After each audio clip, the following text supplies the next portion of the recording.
স্মৃতির সড়কে কত নগর নিয়ে চলি, কত নগর হারিয়ে গেছে। মানুষের ইতিহাস নগর হারানোরও ইতিহাস।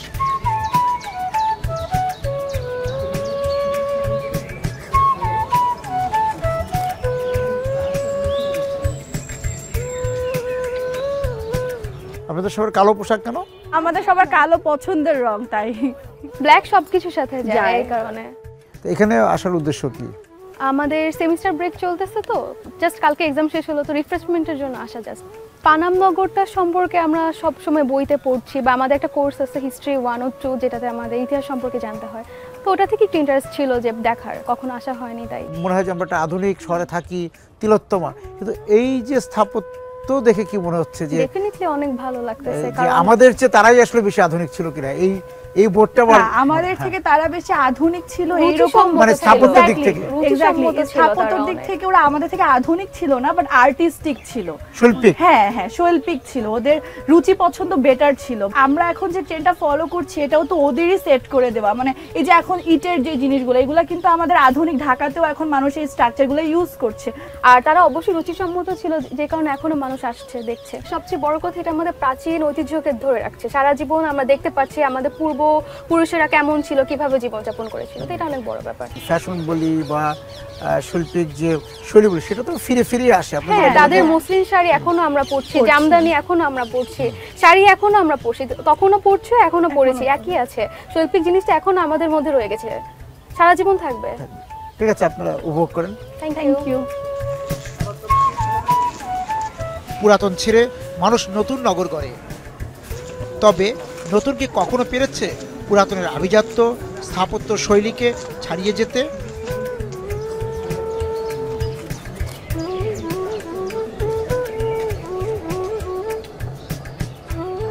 স্থাপত্য নিয়ে যাদের কাজ, সেই বিতর্ক তাদের জন্য তোলা থাকতে পারে, কিন্তু পৃথিবীর ধ্বংস হয়ে যাওয়া প্রায় 100টি শহরের অন্যতম এই পানাম নগরে বারবার ফিরে আসি আমাদের পুরাতনদের অহংকে 19 জানাতে। 19 শতকের গোড়ার দিকে হিন্দু বণিকদের হাতে এই নগরের পত্তন হয়।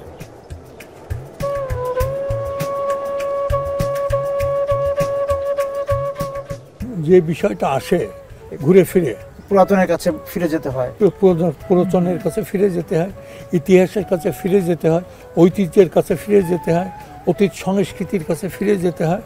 হ্যাঁ, এছাড়া উপায় নেই। বাংলাদেশ ছোট্ট একটা জায়গা, কিন্তু তার ইতিহাস সংস্কৃতি অত্যন্ত পুরনো।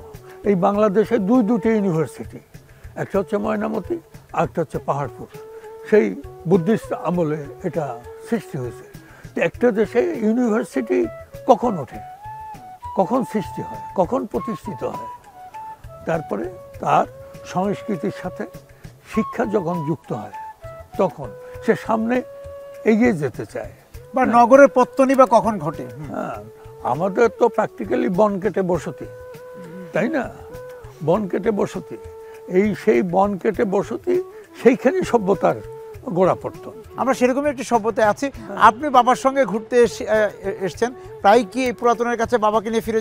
আমি আমার বাচ্চাদেরকে নিয়েও এসেছি। আমার বাবা আসলে খুবই সাহিত্য ইতিহাস যাই বলেন, সে অসম্ভব বই পড়ুয়া মানুষ এবং সাহিত্যপ্রেমিক। বাবা আসলে পানাম নগরীটা দেখা হয়নি, এর জন্য আজকে বাচ্চাদের নিয়ে আগে এসেছি, আজকে বাবা মাকে নিয়ে এসেছি। আমার মা বসে আছেন ওদিকে। হ্যাঁ, তো এর জন্যই বাবাকে নিয়ে ঘুরতে আসা। আপনারা ঘুরে দেখুন। ধন্যবাদ, থ্যাংক ইউ।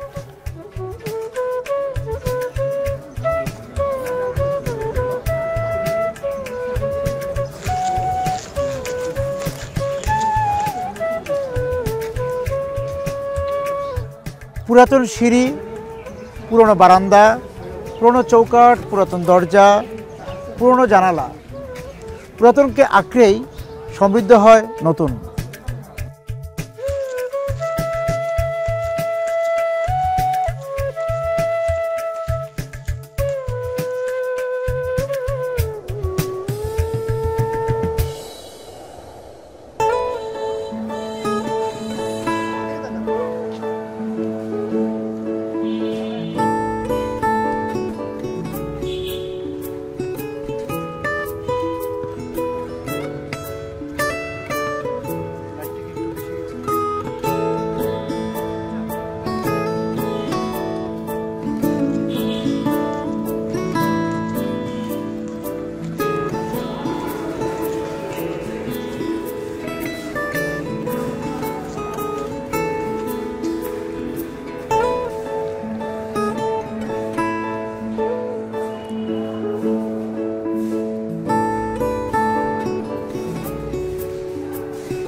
আগে যখন এসেছি তখন কিন্তু পানামের এই চেহারা ছিল না, বা সোনারগাঁওটা ছিল না। আমরা যে এই সোনারগাঁর এই যে এটা যে সংরক্ষণ একান্ত দরকার, আমরা প্রত্নতাত্ত্বিক সংরক্ষণের ভীষণ অভাব।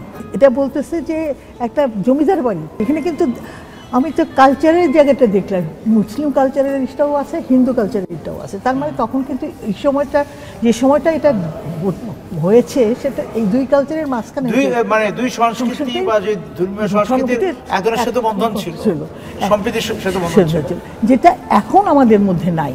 এই সেতু বন্ধনটা হওয়া দরকার, না মানুষকে মানুষ ভাবা দরকার, এবং স্থাপত্য শৈলীর মধ্যে কিন্তু দুইটাই ঐতিহ্য আছে। এই ওই ঐতিহ্যগুলোকে রক্ষা করা দরকার। সবচেয়ে বড় কথা হচ্ছে এটা সরকারিভাবেই হওয়া উচিত। আমার জেনারেশনের পরে আমার সন্তানরা আছে, তারপর আমার নাতি নাতরা, তারা এসে তো বাংলাদেশের ইতিহাস, কালচার এগুলো তো দেখতে হবে।